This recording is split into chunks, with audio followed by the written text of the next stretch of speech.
अधिकार चाहो तो लड़ना सीखो, पग पग पर अड़ना सीखो, जीना है तो मरना सीखो। यह नारा जननायक कर्पूरी ठाकुर ने दिया। आज माननीय बिहार के भूतपूर्व मुख्यमंत्री का 99वीं जन्म दिवस है। इस अवसर पर हम उन्हें कोटि कोटि प्रणाम समर्पित करते हैं। झोपड़ी के लाल कर्पूरी ठाकुर, मिट्टी के लाल कर्पूरी ठाकुर, दलित, शोषित, वंचित, लुंठित समाज की आवाज कर्पूरी ठाकुर का जन्म आज के ही दिन 24 जनवरी 1924 ईस्वी को बिहार के समस्तीपुर जिला के पितौजिया गांव में हुआ। गोकुल ठाकुर इनके पिता और इनकी मां रामदुलारी देवी गरीबी, बेबसी, लाचारी में इनका लालन पालन किया, मगर शिक्षा के अलाव में इन्हें एक नई रोशनी मिली और इन्होंने पढ़ना सीखा, और पढ़ना सीखा तो लड़ना सीखा।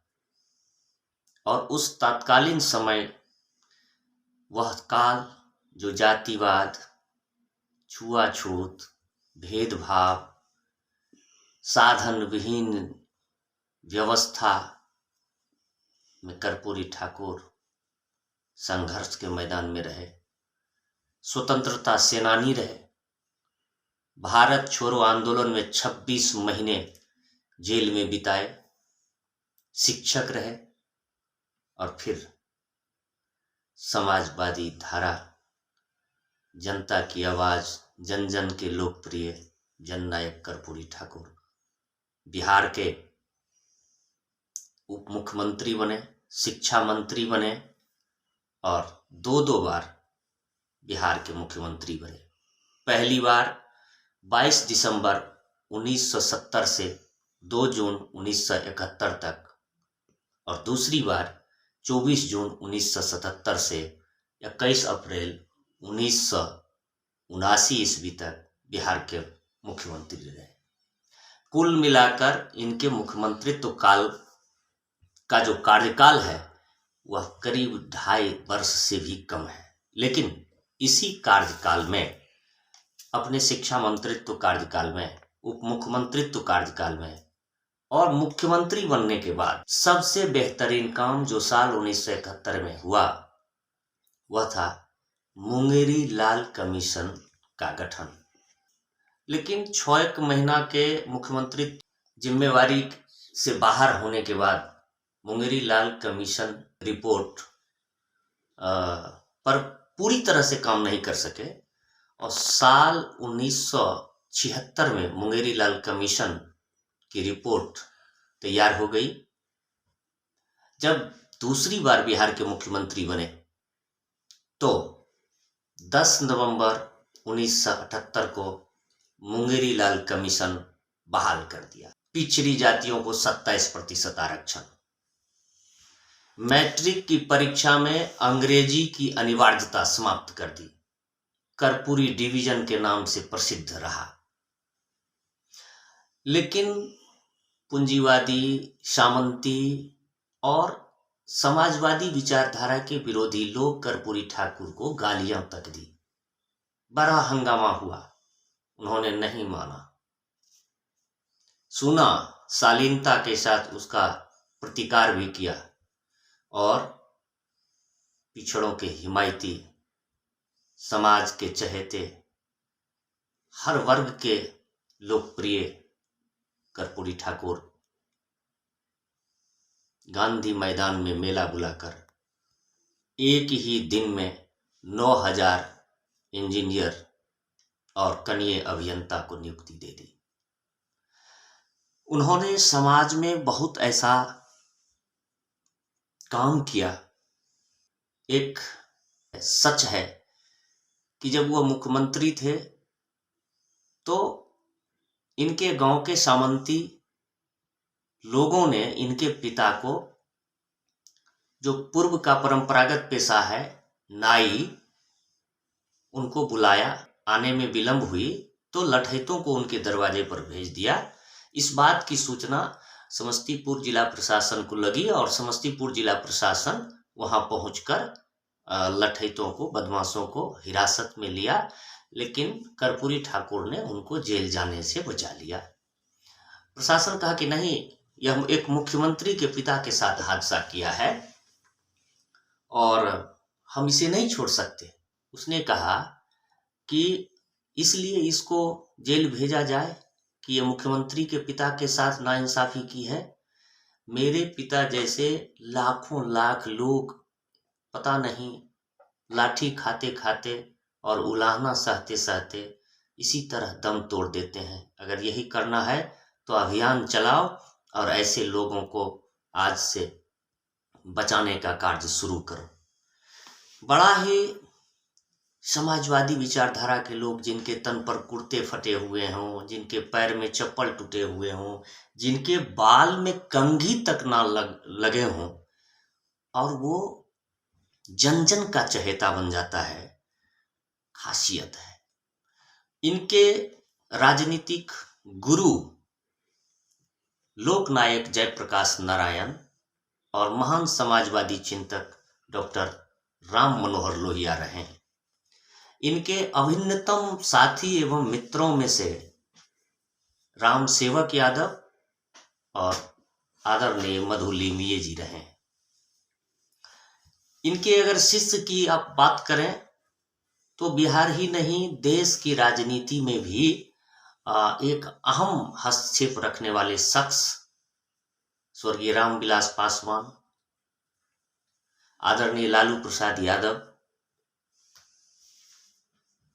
वर्तमान बिहार के मुख्यमंत्री श्री नीतीश कुमार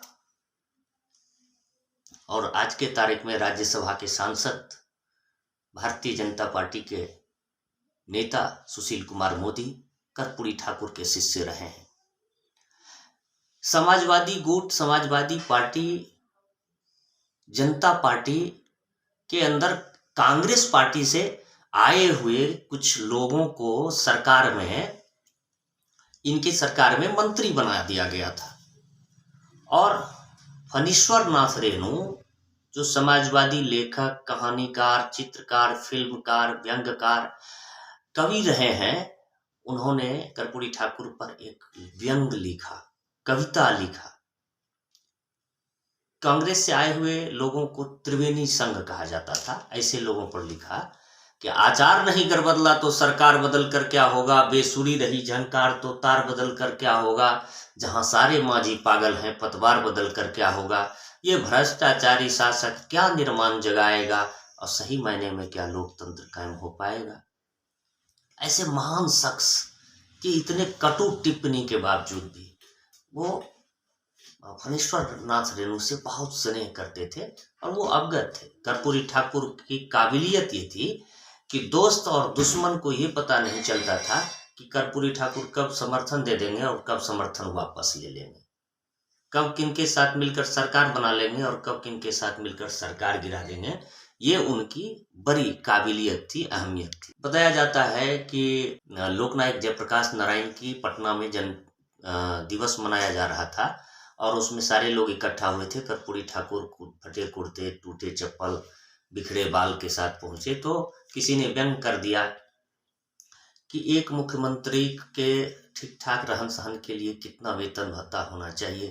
तो इस पर चंद्रशेखर बाबू जो देश के प्रधानमंत्री बाद में रहे, उन्होंने अपने लंबे कुर्ते का झोला फैलाया और लोगों से चंदा इकट्ठा की और 100 रुपया के करीब उन्हें दिया गया कर्पूरी ठाकुर को, और कहा कि ये दूसरा काम नहीं करिएगा, आप कुर्ता ही सिलाइएगा। तो उन्होंने कहा कि ठीक है, हम इसे मुख्यमंत्री योजना कोष में जमा कर देंगे। तो ऐसा शख्स घर नहीं, कहीं एक जगह नहीं, कहीं कोई ठिकाना नहीं, अस्थाई ठिकाना नहीं बनाया, घर नहीं बनाया, अपने परिवार के सदस्यों को कभी तरजीह नहीं दी। पुत्रों को चिट्ठी लिखकर यह कह रहे हैं कि लोगों के प्रलोभन में मत आना, क्योंकि मैं जब राजनीति का रास्ता चुना तो इसमें मेरे पिता का कोई योगदान नहीं था। वो कर्पूरी ठाकुर, बेटी की शादी हुई, किसी को भी निमंत्रण नहीं दिया और ठीक ठाक पैसे नहीं जुटा पाए कि बेटी की अच्छी से शादी कर सके। तो ये कर्पूरी ठाकुर और वह कर्पूरी ठाकुर जिनको विरोधी ये कहते थे कि कर्पूरी ठाकुर वापस जाओ, छुरा खरीदो, सैलून खोलो, ये एक तरह से इतने बड़े समाजवादी नेता, संघर्षकारी, चिंतक, विचारक, जननायक का एक अपमान था।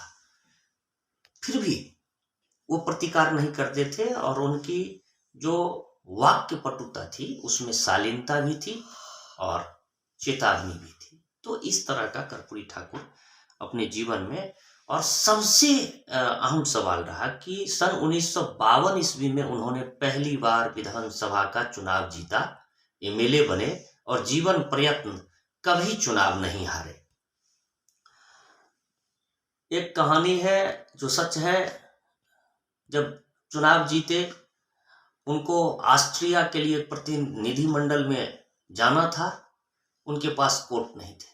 एक मित्र से कोट लिया और वह कोट पहनकर ऑस्ट्रिया गए। ऑस्ट्रिया से यूगोस्लाविया गए।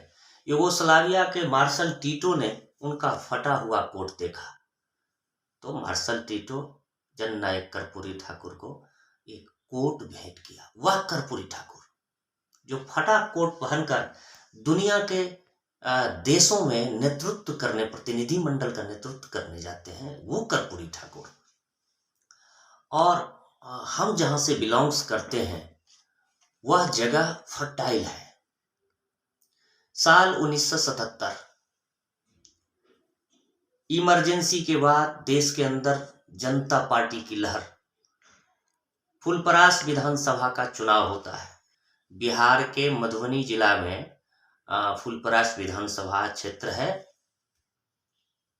और एक नाम, वह नाटे कद का शख्स, तेज तर्रार, वाक्पटु वक्ता देवेंद्र प्रसाद यादव 77 में विधानसभा चुनाव जीतते हैं। 40,000 वोट के अंतर से देवेंद्र प्रसाद यादव चुनाव जीतकर पटना पहुंचते हैं और कर्पूरी ठाकुर का यह प्रण उनके समझ में आता है, जानकारी में आता है कि कर्पूरी ठाकुर विधानसभा लड़कर ही मुख्यमंत्री बनेंगे, विधान परिषद पिछले दरवाजे से मुख्यमंत्री नहीं बनेंगे। तो बिहार के तमाम सीटों में से फुलपरास विधानसभा का निर्वाचित विधायक, जो हाल में जुमा 8 दिन विधायक बना है, पहली बार बना है, त्याग कर देता है। फुलपरास विधानसभा की सीट त्याग देते हैं और जननायक को फुलपरास विधानसभा आमंत्रित करते हैं। 3 महीना के अंदर अंदर चुनाव होते हैं और जननायक कर्पूरी ठाकुर बिहार के उस समय के सबसे बड़े कांग्रेसी नेता राम जयपाल सिंह यादव को 67,000 वोटों से पराजित करते हैं और फिर बिहार के मुख्यमंत्री। और 78 में देवेंद्र प्रसाद यादव को बिहार विधान परिषद का सदस्य बना दिया जाता है। साल 1989 89 पार्लियामेंट झंझारपुर चुनाव होता है। देवेंद्र प्रसाद यादव को चुनाव में टिकट मिलता है और वो भारी मतों से चुनाव जीतते हैं और 89 से लेकर 2004 तक कुल 5 बार झंझारपुर लोकसभा क्षेत्र का प्रतिनिधित्व करते हैं और देवगौड़ा की सरकार में उन्हें खाद्य आपूर्ति मंत्री बनाया जाता है, जिस वर्ष अपने उस छोटे से कार्यकाल में एक बड़ा कदम लेते हैं और वह कदम गरीबों के हित में, लाल कार्ड पीला कार्ड योजना। तो कर्पूरी ठाकुर के राजनीतिक संस्थान से निकले हुए लोग, डॉक्टर राम मनोहर लोहिया के राजनीतिक संस्थान से निकले हुए लोग, मधु लिमये, रामसेवक यादव, हेमवती नंदन बहुगुणा के संस्थान से निकले हुए लोग समाजवादी रहे और ऐसे समाजवादी जो सबके दुख दर्द और सभी के समस्याओं में खड़ा रहने वाला। और एक बहुत सारा ऐसा काम हुआ जो बिहार के अंदर याद किया जाएगा और सबसे अहम सवाल जो मुंगेरी लाल का कमीशन रिपोर्ट कर्पूरी ठाकुर ने बहाल करके दिखाया। फिर बाद के दिनों में मंडल कमीशन, और एक बात और भी ध्यान रखने की बात है कि मंडल कमीशन से करीब 8 साल पहले मुंगेरी लाल कमीशन का गठन हो गया। 71 में, 76 में रिपोर्ट आ गया, 78 में बहाली कर दी गई और पिछड़ों को 27% आरक्षण दे दिया गया। एनेक्चर 1, एनेक्चर 2, पिछड़ा, अति पिछड़ा, इन जातियों की एक समूह बना दी गई।